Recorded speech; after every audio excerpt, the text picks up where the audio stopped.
भाई ਜਿਹੜੀਆਂ ਆਹ ਵਾਲੀ ਸਾਈਡ ਵਾਲੀ ਸਾਈਡ ਗੱਡੀਆਂ ਨਾ ਖੜੀਆਂ ਆ ਸਾਡੇ ਟਰੈਕਟਰ ਵੜਦੇ ਨੇ ਇੱਧਰ ਅੰਦਰ ਇਹਨੂੰ ਗੱਡੀਆਂ ਜਿਹਦੇ ਵਾਲੇ ਵੀਰਦੀਆਂ ਨਾ भाई ਬੰਦ ਕੇ ਬੇਨਤੀ ਵੀ ਇਹ ਕੀ ਕਰ ਲਿਓ जगे भाई ट्रैक्टर कर दो जे ना इत्थे आई ਵੀਰ ਮੈਂ ਤਾਂ ਹੀ ਚੱਲਿਆ ਚੰਨੀ ਕੋਲੂ ਬਾਈ ਗੱਲਾਂ ਬਾਅਦ ਚੋ ਜਿਹੜੀਆਂ ਤੇ ਪੜੀਕੇ ਵੇ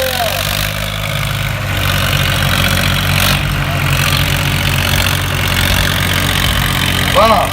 भाई ट्रैक्टर क्यों नहीं लेके बोलते प्लीज हाथ बन के बेनती है ट्रैक्टर लेके पुजो चन्नी 60 से क्योंकि 53 10